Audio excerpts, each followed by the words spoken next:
and welcome to Narayana IS Academy. I'm Yogesh Kottavar and I'll be taking up the daily news analysis of The Hindu and Indian Express. We'll discuss 5 most important articles from these two newspapers in a comprehensive manner. The first article mentioned on page number 8 of The Hindu. It talks about artificial intelligence. There is a discussion going on to bring a global framework for governing artificial intelligence. So we'll understand why do we need such governing architecture or framework and what India can do in this.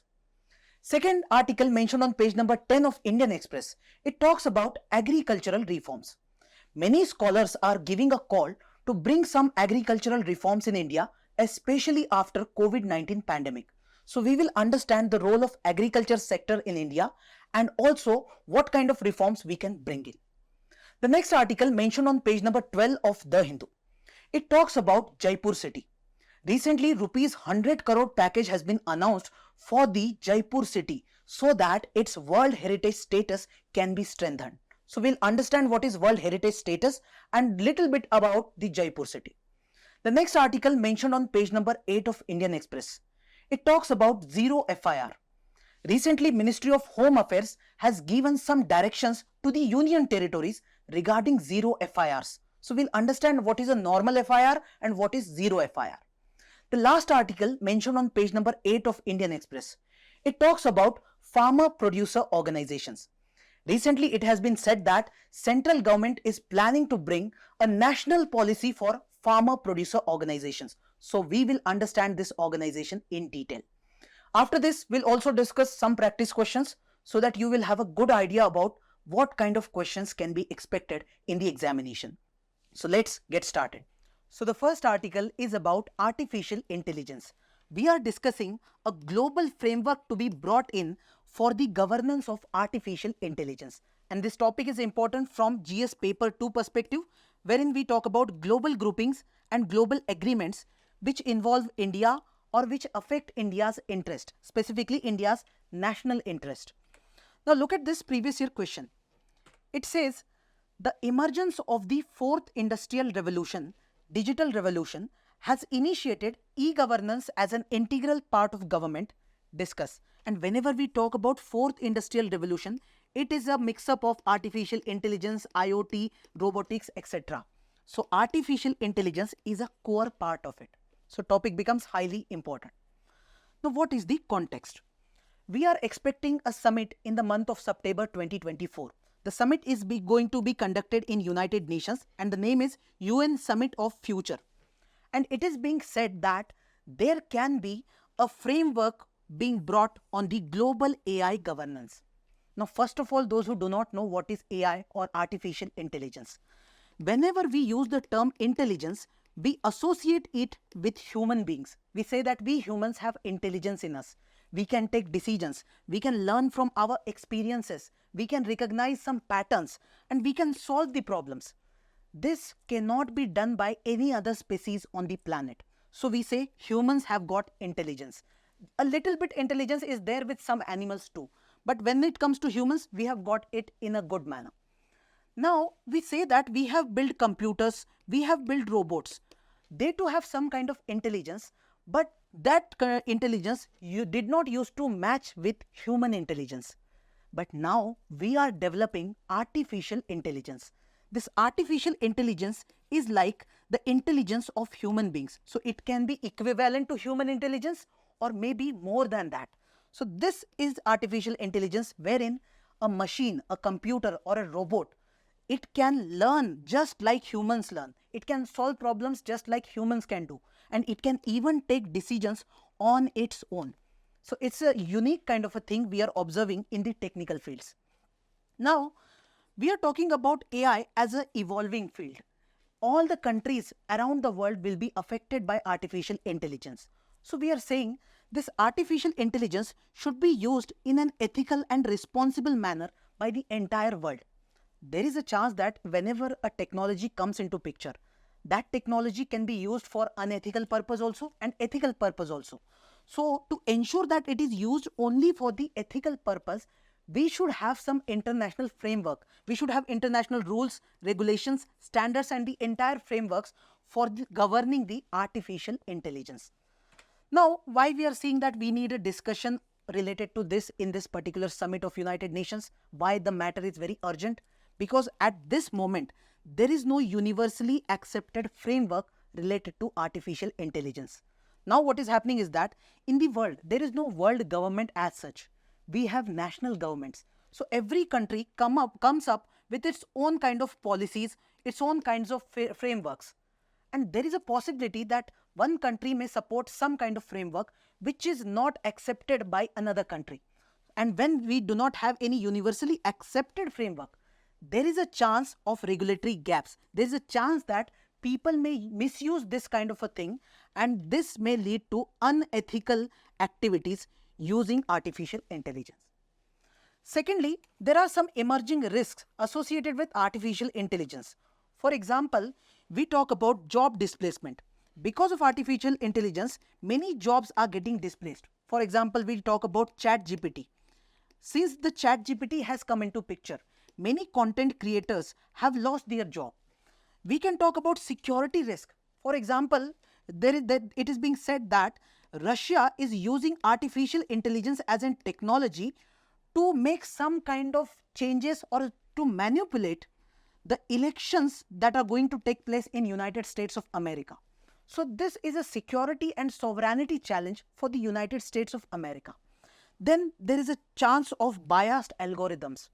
It is being said that the data that is being provided to these artificial intelligence units, this is being provided by a particular region or a particular community. For example, if white community provides all the data, there is a chance that the white people who have some kind of prejudices against the black people, this biased discrimination can also manifest in the artificial intelligence system. So the AI system will also consider the black people as vulnerable or negative, or some kind of biased mechanism will be established in the computer systems also. So this is a chance. Now moving ahead, there is geopolitics involved in this. It is said that right now the country who controls artificial intelligence, that country controls the entire world. That is the power of artificial intelligence. And now we have USA and we have China. Both the countries are considered to be geopolitical rivals or enemies. So both are fighting to lead this artificial intelligence framework. USA wants a framework which is aligned with its political values. China wants the similar kind of framework, but one which aligns with their political values. For example, USA would say that we should have artificial intelligence innovations brought by the private companies. So the role of private companies becomes very important. But whereas if you ask China, they will say that state-led companies or government companies should actually lead the innovations and all these architectures when it comes to artificial intelligence. So their own political system is actually leading them to become a global leader, and both are fighting to become the leader when it comes to artificial intelligence governance. Now moving ahead, if we talk about the inclusivity factor, you see there are only few countries who are dominating in the artificial intelligence. But if you look at all other countries, the poor countries, the developing countries, or civil society or smaller nations, they are not even being considered while making this framework. So it becomes important for countries like India to participate in such a manner that when you bring an international framework for artificial intelligence, there must be some voice of this global south, this civil society and small nations. And India can play a big role in that. Apart from this, there is ethical challenge. When we say ethical challenge, there is a question: who is responsible in case this artificial intelligence makes a harmful decision? Let's say because of artificial intelligence, 1 lakh people die. Let's assume this. Whom will you consider as responsible for this particular act? This is the first question. Second, how to ensure AI systems respect cultural differences. You see, the culture of America is different and Saudi Arabia is different and China is different. So there will be cultural values which are very different. And can AI actually respect all these different cultural values? Because there is a chance that maximum data is coming from USA. So the values of USA may dominate in the artificial intelligence system. So these are the ethical challenges we need to address.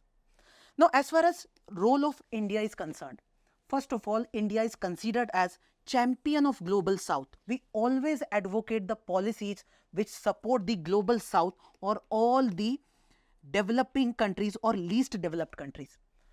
If you look at the G20 summit in India, we also said that we are going to allow African Union to become part of G20. This shows India's commitment towards the global south. So here also, when it comes to artificial intelligence, India can become a voice of this global south. India can bring in this principle of common but differentiated responsibilities.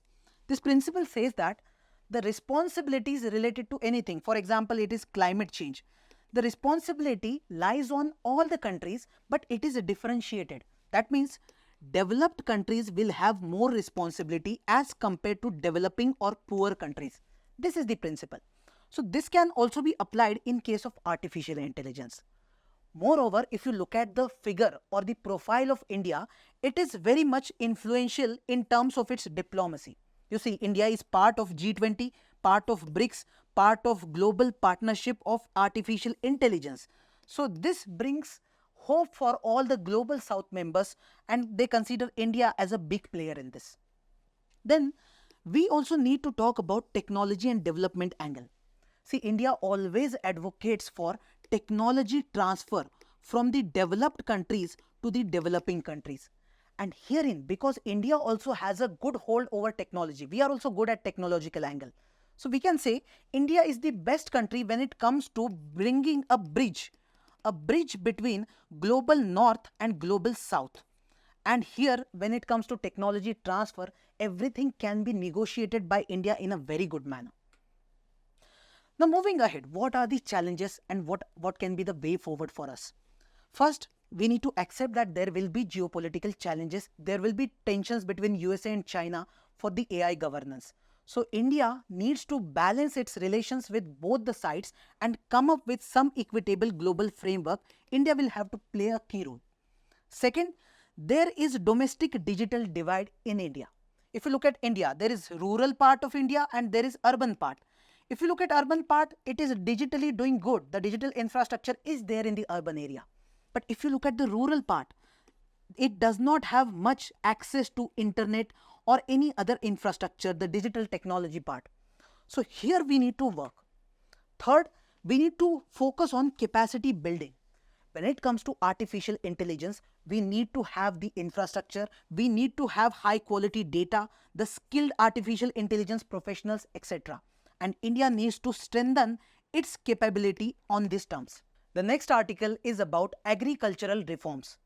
Many scholars in India are saying that India needs to go for agricultural reforms, especially after the COVID-19 pandemic. So we need to understand what kind of reforms we can take up. And this topic is important for prelims as well as mains. GS paper 3 mentions about agriculture, irrigation, types of irrigation, transport, marketing of agricultural products. So this topic becomes highly important. Look at this previous year question. It says, explain various types of revolutions took place in agriculture after independence in India. How these revolutions have helped in poverty alleviation and food security in India. So to answer such questions, you need to have a really good idea about agricultural sector in India. Now look at the role of agriculture in India's economy. If you look at the entire economy or the entire GDP, almost 18% of GDP comes from agriculture sector. But if you look at the employment or the job part, total 50%, almost 50% of India's population has got its job or employment in the agriculture sector. Now, this is not a good match. This is highly contradictory that 18% GDP is coming, but total 50% population is there. So many a time scholars say that we should actually put some of this population into manufacturing or service sector because we do not need so much population in the agriculture sector. Now, apart from that, if you look at its importance, you can say food security of India is dependent on India's agriculture. We produce many products like rice, wheat, pulses and many other crops. And this ensures India's food security. Not just India's, we also ensure food security of many other countries because India is a good exporter of agricultural products, which includes spices, tea, coffee, rice and many other products. Apart from that, if you look at the rural part of India, In the rural area, hardly there is any economic source. You see, there is no industry, there is no service sector as such. Whatever there is only the agriculture.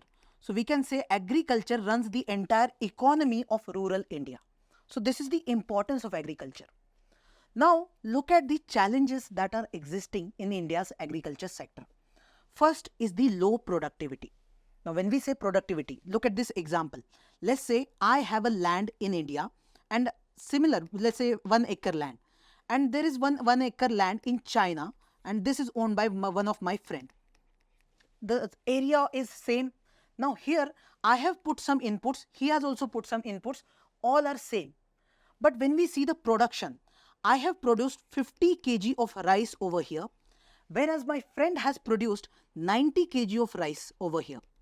So you see the difference, the inputs were same, but the output is highly different. Here we say the Chinese productivity is higher than Indian productivity. So in case of Indian agriculture, this problem persists, wherein productivity is very low. And when you look at the educated youth in India, they don't want to become part of agriculture sector. They want to go for IT sector, or they want to go for any other job but not become a farmer. Why they don't want to go for it? Because the income is very low when it comes to agriculture. Apart from that, there is income uncertainty. This year you may earn decent amount. Next year there is a possibility that you may not earn good amount. There is a possibility that due to monsoon's vagaries, sometimes monsoon is not on time, because of which you may not harvest the crops in the amount you wanted. So this productivity and the production angle or the income angle makes Indian agriculture very, very vulnerable. Now second part is the small farm holding. If you look at the farmers in India, maximum farmers have their land even less than 2 hectares, or we can say there is average of 1.08 hectares. So this is a very small land. So when you have very small land, we cannot expect that you will put much investment in it. If you have a bigger land, you can put investments, you can even go for farm mechanization, you can bring many machines and all. But when you have so small land, your production will be less. You cannot even put investments. So this is not a good thing. Apart from that, maximum farmers in India are dependent on rainfall. If you look at the irrigation in India, we can say only 50% of India's gross cropped area is irrigated.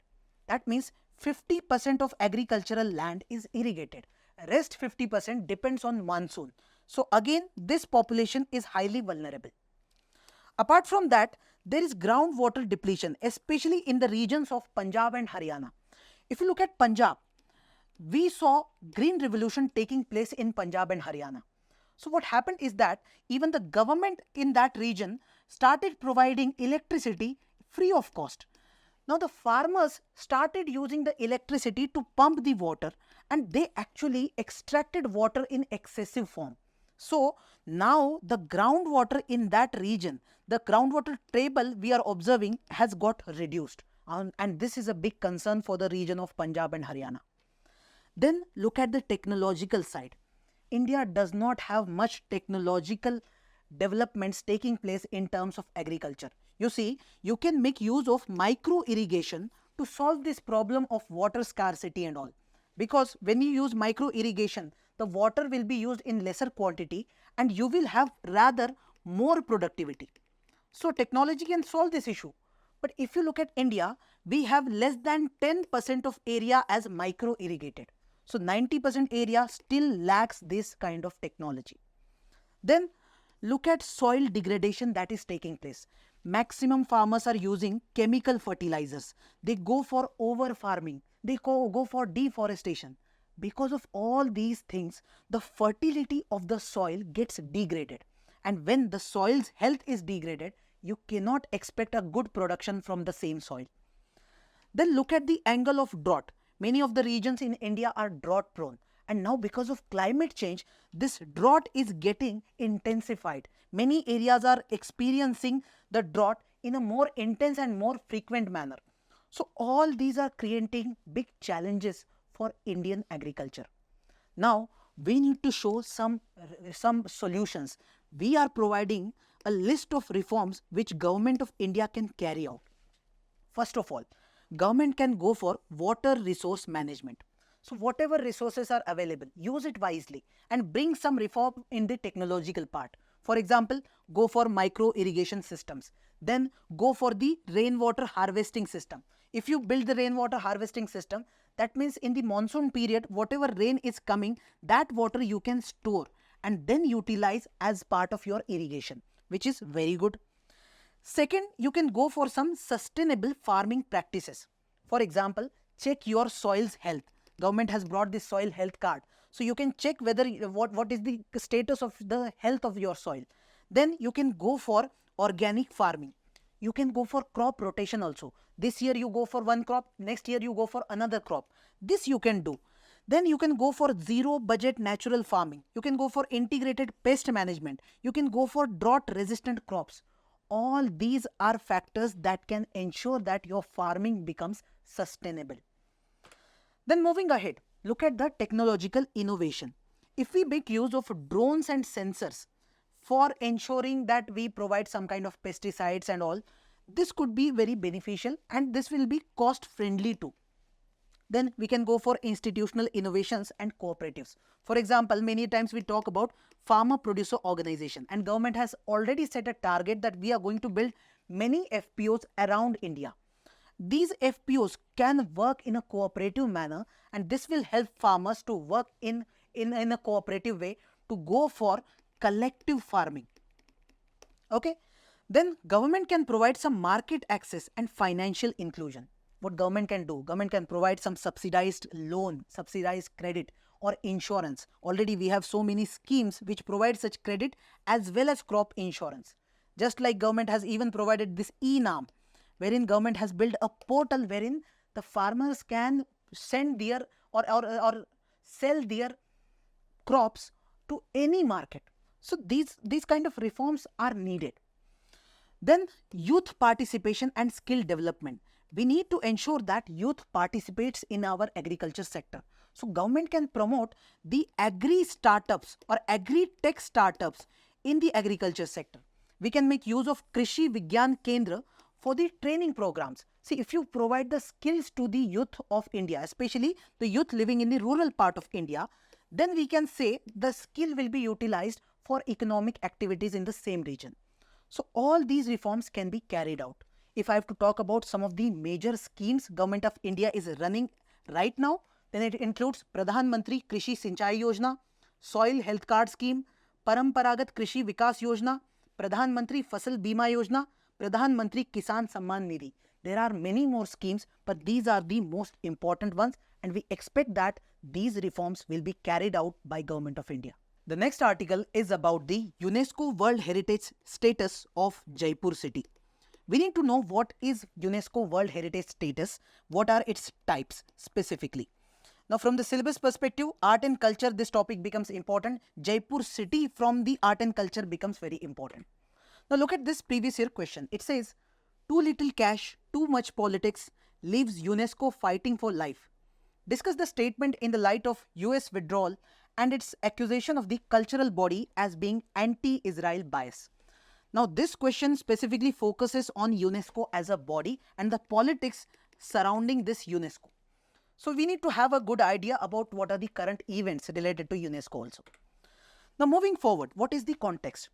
It has been announced that rupees 100 crore will be provided as a package for strengthening the status of Jaipur city as UNESCO World Heritage Site. Jaipur as a city has got this status in the year 2019. But what is World Heritage Site? Look, if you look at United Nations as a body, this United Nations has multiple organs and multiple agencies. One of those agencies is UNESCO. The long form is United Nations Educational, Scientific and Cultural Organization. Now this organization comes up with a list, and this includes the heritage sites, means those sites which are considered as very important for the entire world community, and we want to conserve these sites. So entire world community will have to make some efforts to conserve these particular sites. Now when you look at these sites, there are total 3 types of sites. One site is called as cultural site. cultural site may include historical and cultural heritage sites. For example, Taj Mahal in India. That's a cultural site, very culturally very much important. Then there is Great Wall of China. Then there are pyramids of Egypt. All these are included in the cultural list of UNESCO World Heritage Site.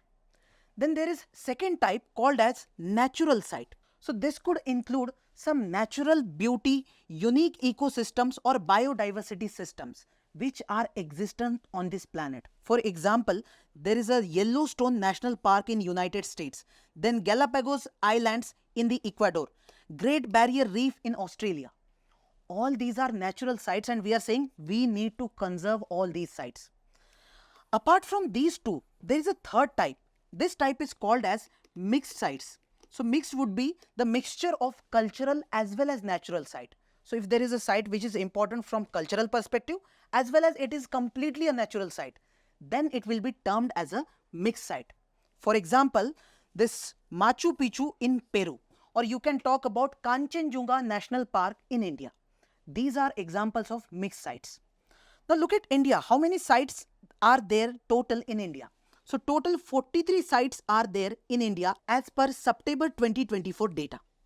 And if you look at it, this data is very important. Out of total 43, 35 are cultural sites, 7 are natural sites, and there is only one site which can be considered as mixed site. This data is very important for examination.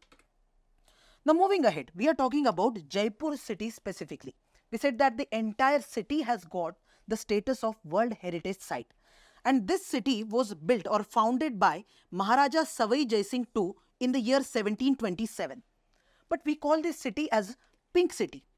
The reason being, when Prince of Wales was going to visit Jaipur city in the year 1876, the people of Jaipur decided that they will color the entire city with the color pink. Because if you look at the Rajput culture, they consider pink color as color of hospitality. So that's why the name Pink City came into picture. The next article is about Zero FIR. Recently, Ministry of Home Affairs has given some directions to the union territories about Zero FIR. So we need to know what is Zero FIR. If you look at the syllabus, GS paper 2 talks about structure, organization and functioning of executive, and police are part of this executive. So the topic becomes important. Look at this previous year question. It says the jurisdiction of the Central Bureau of Investigation regarding lodging an FIR and conducting probe within a particular state is being questioned by various states. However, the power of the states to withhold consent to the CBI is not absolute. Explain with special reference to federal character of India. Now, obviously, India has federal character and there are different executive agencies. So, this question shows that the importance of executive agencies is also very important for examination. Now, moving ahead, what is the context? We are saying that central government has given some directions to the union territories regarding Zero FIR. First of all, please understand what is an FIR. Let's say you got into a trouble, a problem, wherein you are the victim. In that case, you want to file the complaint. So you reach out to the nearest police station and you provide all the information related to what has happened to you. And that information is registered as FIR, that is First Information Report. Now you reached out only to the nearest police station. So every police station will have a specific area defined. They will have their jurisdiction only in that area. After the completion of that area, there will be another area and another police station which will have jurisdiction over that area. Now, there is a possibility that a person from region A goes to region B and reaches out to the police station of this region B. But the crime was committed in the region A. In that case, the earlier laws used to say that you cannot file the FIR. So the officer in charge of this police station used to say that we cannot file your FIR because this area is not part of our jurisdiction. But later on, a new concept evolved. That concept is of Zero FIR. It says that the victim, if reaches out to any police station, the in charge will not say no to any kind of FIR. The in charge will have to register FIR and that FIR is termed as Zero FIR. Now what this person will do? He will take up the FIR and then he will transfer it to the police station which is considered as the jurisdictional police station. So after it has been transferred, the police station or the police in charge of this station will register a new FIR, and that will be a normal FIR. So this is the concept of zero FIR. Why it was brought in? Because we should help the victims so that even if they have reached to a wrong police station also, they should get some kind of help, and the reporting should be done in an immediate manner.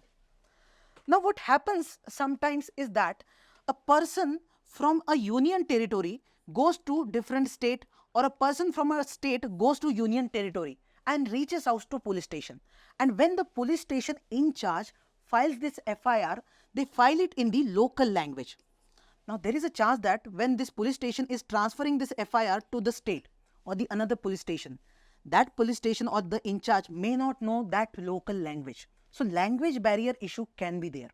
So central government is saying, specifically the Ministry of Home Affairs, that whenever you are filing a zero FIR, you should make an English copy of it so that there will not be any kind of language barrier and we can maintain the legal accuracy of these FIRs. Now moving forward, this issue of language barrier as part of FIRs is just a minor issue. The major issue is the implementation of new criminal laws. Recently, Government of India has brought the new criminal laws instead of CRPC, IPC, etc. When you are implementing such new laws, you will definitely come up with some legal and administrative challenges, and the government will have to do some kind of adjustments. This notification given by Ministry of Home Affairs is just one of that adjustment. There can be other adjustments too. For example, in terms of technology. For example, if you're going for forensic experiment or forensic evidence collection, in that case, if you go to a union territory, they do not have much resources with them. If you compare a union territory with a state, the resources with state will be immense as compared to UTs. So here also we are saying when you want to investigate, you can utilize the resources of these state governments. And for that you need to make administrative adjustments through these new criminal laws. So the next article is about farmer producer organization. Recently, central government has said that they are going to bring a national policy for the farmer producer organization. So from UPSC exam perspective, we need to know what is farmer producer organization, and this topic is from the syllabus GS paper 3 economy and agricultural part. Now look at this previous year question. It says, how do subsidies affect the cropping pattern, cropping diversity and economy of farmers? What is the significance of crop insurance, minimum support price and food processing for small and marginal farmers? So you need to have a good idea about farmers and the entire agriculture sector to answer this question. Now moving forward, we have said that government is planning to bring a national policy, and here this role of this Ministry of Agriculture and Farmers Welfare is very important, because this ministry is going to draft the national policy for farmer producer organization. Now first of all, what is this organization all about? See, in an area, if there are some farmers living, those farmers can come together and form this FPO. This is a voluntary organization wherein the membership is clearly voluntary, means people will come together on their own.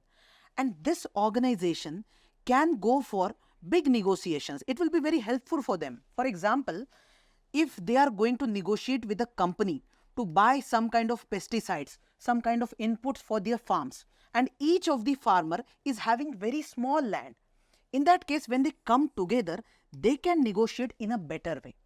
So here, when we look at these FPOs, these are very inclusive kind of organizations. There is no discrimination based on gender, social status, race, politics or religion, anything as such. So if I have to give the data, 28% of the total 20 lakh farmers who are already part of FPOs, they are women. 21% belong to scheduled caste and scheduled tribes. So this shows it's a very good organization which has been formed, especially in the rural part of India. Now one more thing that is important for FPO is the educational angle. We know that farmers need some kind of training, some kind of education, and that can be done through these FPOs. So all the members of FPOs can get this training from this collaborative initiative. Now moving ahead, what will be the benefits? First of all, we observe that in India, most of the farmers have very small lands. In that case, the land can be pooled together to go for collective farming. When we say collective farming, that means all of these farmers can collaborate and use the machineries, the pesticides, the inputs, everything can be pooled together. So collectively they will do the agriculture. Then they will have a good bargaining power, which we already discussed. Then there will be economy of scale. Now, what do we mean by economy of scale?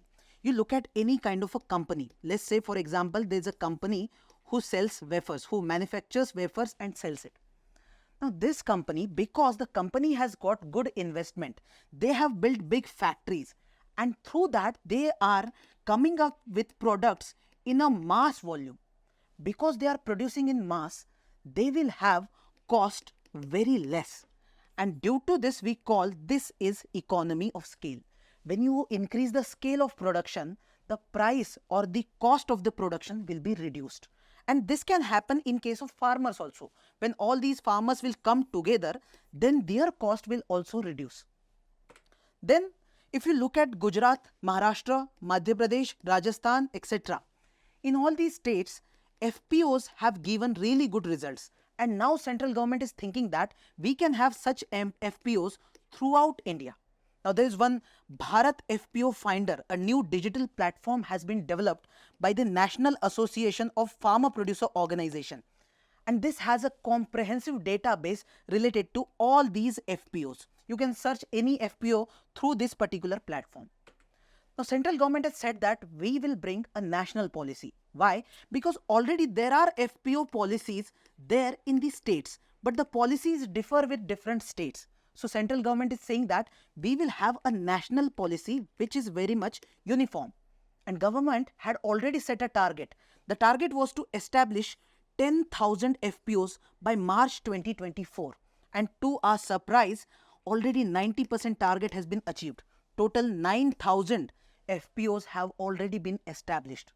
One more thing, the goal is to reach 50 lakh farmers under this program. Already 20 lakhs are done, 30 lakhs are yet to be done. So this is a very good initiative, we can say. So now we'll discuss some of the practice questions. Question number 1. Consider the following statements with reference to Bharat FPO Finder platform, sometimes mentioned in the news. First, the platform allows users to search for FPOs based on various criteria such as location, crops grown, etc. Second, the platform has been developed by NABARD, National Bank for Agriculture and Rural Development. Now see, the first option is right. The FPOs have built this particular platform as a database. We talked about this. So first is right. But the second statement is wrong. It has not been developed by NABARD. Rather, it has been developed by National Association of FPOs. So this statement is wrong. Answer is A, 1 only. Question number 2. Which of the following best describes a zero FIR? First, an FIR that can be registered only within the police station's jurisdiction. No, it's a normal FIR. Second, an FIR that can be registered at any police station regardless of jurisdiction. That's the right answer. You do not need to read even the third and fourth. So option B is right. Third question, consider the following statements regarding UNESCO World Heritage Sites and the city of Jaipur. First, Jaipur's walled city was declared a UNESCO World Heritage Site in the year 2019 due to its unique architectural heritage and cultural significance. Absolutely right. Second, as of 2024, India has 43 UNESCO World Heritage Sites, right? Out of which the majority are natural sites. Now this is a wrong statement. Majority of them are cultural sites and not natural sites. So the second statement is wrong. Third, Jaipur is known as Pink City because its buildings were painted pink to welcome the Prince of Wales in 1876. Absolutely right. So the answer is 1 and 3, that is B. Question number 4. Which of the following statements is or are correct regarding the role of agriculture in India's economy? First, agriculture contributes about 16 to 18% to India's GDP, right? Agriculture provides employment to around 45 to 50% of Indian population. Absolutely right. So C, both 1 and 2 is the right answer. A very factual question, but a good one. Question number 5. Consider the following statements with respect to FPOs. FPOs are voluntary groups managed by the farmer members actively involved in establishing policies and making key decisions. So this statement is absolutely right. Second, in India, 28% of the farmers involved in the FPOs are women. And this fact is also absolutely right. There is a chance you will mark C as the right answer. But question has asked which of the above statements are not correct. So the answer will rather be D, neither one nor two. Now the mains practice question. Discuss the importance of global AI governance in the current geopolitical context and analyze India's potential role in shaping a fair and inclusive global framework. Now this question can be divided in two parts. One is asking about importance of global AI governance, and second is talking about India's potential role in bringing this particular framework. So these are the two major angles or dimensions you need to discuss.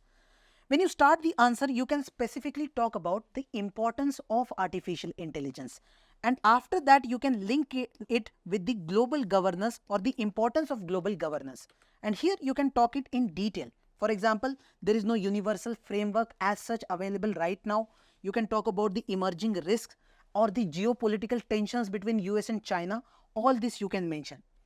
After that, talk about India's role in bringing this artificial intelligence governance framework. So you can say India shows its voice of global south. Then India talks about the equitable distribution of resources, equitable technology transfer, and India has diplomatic heft. India is part of G20, GPAI, etc. All these you can talk about, and after that you can conclude that India can optimistically play a key role in bringing fair and inclusive global AI framework. I hope you liked this video. If you want any such updates, please like, share and subscribe to the YouTube channel of Narayana IAS Academy. Thank you.